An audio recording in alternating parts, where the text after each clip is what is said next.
Good morning students, कैसे हो बेटा आप सभी। उम्मीद है कि आप सभी ठीक हैं और कुशल हैं और दिया गया कार्य समयानुसार कर रहे हैं। बेटा हमने अपना समास के पाठ नंबर भाग 1 के अंदर तत्पुरुष समास, क्रमधारय समास और द्विगु समास को समझा था। बेटे आज हम बहुव्रीहि समास, द्वंद्व समास और अव्ययभाव समास के बारे में जानेंगे। तो उसके लिए देखते हैं बेटा बहुव्रीहि समास के अंदर क्या होता है। जो बहुव्रीहि समास होता है बेटा, इसके अंदर क्या होता है, इसमें जो दोनों पद होते हैं, मैंने कल आपको बताया था, एक इसमें पूर्व पद होता है, एक उत्तर पद होता है। पूर्व पद पहले वाला शब्द, उत्तर पद दूसरे वाला शब्द। तो इसमें दोनों जो पद होते हैं वो दोनों के दोनों ही गौण होते हैं, मतलब उनको कोई महत्व नहीं दिया जाता है। लेकिन इनके बाद जो तीसरा उत्तर हमें जो प्राप्त होता है, तीसरे पद से जो हमें उत्तर प्राप्त होता है, वही इसमें मेन प्रधान होता है। जैसे कि उदाहरण देखते हैं हम, चक्रधर, चक्र धारण किया है जिसने। अब आपको पता है चक्र किसने धारण कर रखा है, विष्णु ने। ठीक है, तो हमें जो तीसरा उत्तर हमारा अपना प्राप्त हो रहा है वो क्या प्राप्त हो रहा है, चक्रधर, जिसने धारण किया हुआ वो कौन है, विष्णु। आया समझ में। इसी प्रकार से गजानन, गज के समान आनन है जिसका, यानी कि कौन हुआ, गणेश। यानी हमें तीसरा उत्तर इससे प्राप्त हो रहा है, तो ये हमारा क्या हो गया, प्रधान शब्द हो गया है गणेश। ठीक है, अब गज और आनंद दो शब्दों से मिलकर बना पूर्व पर उत्तर पद, लेकिन दोनों ही क्या है, गौण है, यानी कि अपने अर्थ से भिन्न है। इसमें से हमें जो तीसरा अर्थ प्राप्त हो रहा है वो है इसके अंदर प्रधान, यानी कि गणेश। आया समझ में। लेकिन एक उदाहरण और है बेटा, उसके द्वारा मैं आपको और समझाती हूँ कि ये इसके अंदर हमारा क्रमधारय समास भी किस प्रकार बना सकते हैं हम। इसी का दशानन शब्द है, जैसे इसमें देखेंगे दशानन शब्द अब 10 और आनंद दो शब्दों से मिलकर बना हुआ है। अब जिसका मतलब क्या हो जाता है, 10 का मतलब 10, आनंद का मतलब मुख। ठीक है, तो 10 मुख। अगर हम इसको इस प्रकार से लिखते हैं तो 10 क्या हो गया, मुख की विशेषता यानी कि विशेषण हो गया। और मुख क्या है, मुख की विशेषता बताई जा रही है, तो विशेषण विशेष्य हो गया हमारा मुख। तो इस प्रकार से बेटे ये क्या बन जाएगा, हमारा क्रमधारय समास। यदि हम इसका विग्रह करें, 10 आननों का समाहार, अगर हम इसको करते 10 मुखों का समाहार या आननों का समाहार, तो ये क्या बन जाएगा, द्विगु समास। क्योंकि समाहार या समूह में करते हैं तो किस में बन जाता है, द्विगु समास में। ठीक है, तो कंफ्यूज नहीं होना है इसके अंदर, बस ये देखेंगे 10 मुख अगर लिख देंगे आप, तो इसको आपको लिखना पड़ेगा क्रमधारय समास। ठीक है, अगर आप इसको लिख दोगे 10 आननों का समाहार, तो अभी उत्तर ठीक होगा द्विगु समास। किंतु अगर आप इस प्रकार से विग्रह करते हो कि 10 है आनंद जिसके, अर्थात रावण, तो ये बन जाएगा हमारा बहुव्रीहि समास। तो आपको इनके मध्य अंतर समझ में आ गया। जब हम इसको इसमें बदलते हैं तो क्या लगाया जाता है, ये मैंने अभी आपको बता दिया है। ठीक है बेटा, तो बहुव्रीहि समास क्या होता है, जिसके दोनों ही पद गौण होते हैं और जो तीसरा पद हमें प्राप्त होता है वो पद होता है इसके अंदर प्रधान। ठीक है, अब बारी है बेटे द्वंद्व समास की।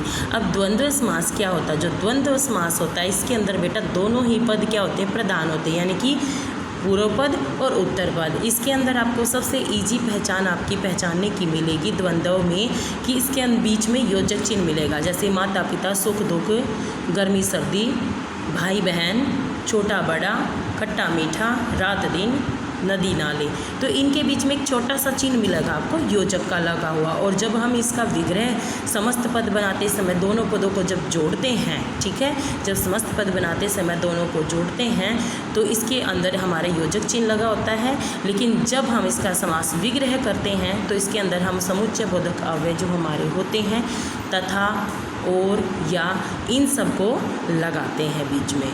ठीक है, लेकिन जब हम इसको समस्त पद में बना देते हैं तो हम तथा, और या, इनको हटा देते हैं। आया समझ में। तो द्वंद्व समास की जो हमारी पहचान होती है बेटा वो क्या होती है, इसमें दोनों पद होते हैं, बिल्कुल मेन होते हैं, प्रधान होते हैं, दोनों ही पदों को जोड़ा जाता है योजक चिन्ह के साथ, और जिसमें हमें इसका विग्रह करते हैं तब तथा, और, या, इन्हें जोड़कर ही हम इसका विग्रह करते हैं।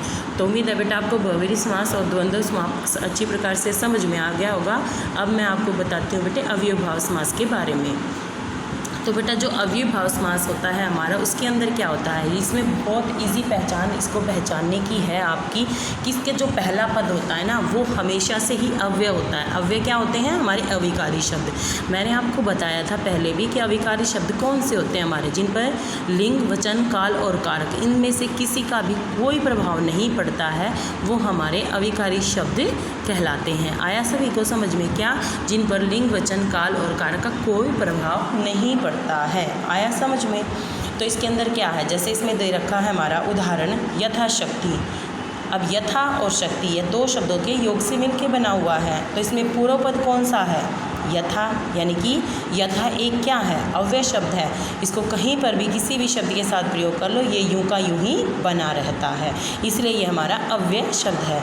और जब हम इसका विग्रह करते हैं तो शक्ति के अनुसार आ जाता है। जैसे इसमें नीचे और भी उदाहरण दे रखे हैं हमारे बेनकाब। बेनकाब में बे क्या है हमारा, नकाब के बिना, यानी कि ये क्या है, बे हमारा बेईमान में भी हमने बे का प्रयोग किया है और बेनकाब में भी बेमौके बेमिसाल। तो ये क्या है, ये उसी रूप में बना हुआ है ना, तो इसलिए ये क्या है, हमारा अविकारी शब्द है। ठीक है, भरपूर में भर हो गया, आमरण में आ हमारा विकारी शब्द है, सपरिवार में स हमारा अविकारी शब्द है, मतलब जिन पर कोई प्रभाव नहीं पड़ता है। प्रत्येक में, प्रतिदिन में प्रति है, रातों रात में रात हमारा क्या है, अविकारी शब्द है। आया समझ में? तो बेटे आज हमने क्या जाना, बहुव्रीहि समास, द्वंद्व समास और अव्ययी भाव समास के बारे में। ठीक है, तो बहुव्रीहि समास में मैंने बताया था दोनों ही पद क्या होंगे, गौण होंगे। जो हमें तीसरा पद प्राप्त होता है वही हमारा प्रधान होगा इसके अंदर। द्वंद्व समास के अंदर आपको जोड़े मिलेंगे, माता पिता भाई बहन, और इसके बीच में योजक मिला होगा। जब हम इसका समास विग्रह करेंगे तो इसके अंदर और, या, तथा इनका हम प्रयोग करेंगे। अब उसके बाद है अव्ययभाव समास। अव्ययभाव समास की सबसे ईजी पहचान होगी कि जिसमें जो पहला शब्द, वो पहला पद होगा वो अविकारी शब्द होगा, मतलब वो बिल्कुल भी नहीं बदलता है, जो वो वाला अविकारी शब्द हमारा होगा। तो ये हमारा अव्ययभाव समास होगा। उम्मीद है बेटे आपको ये सभी समझ में आ गया होगा। तो आप इसको समझने के लिए इसकी वीडियो को 1-2 बार देखेंगे तो आपको ये और भी अच्छे से समझ में आएगा। धन्यवाद बेटा।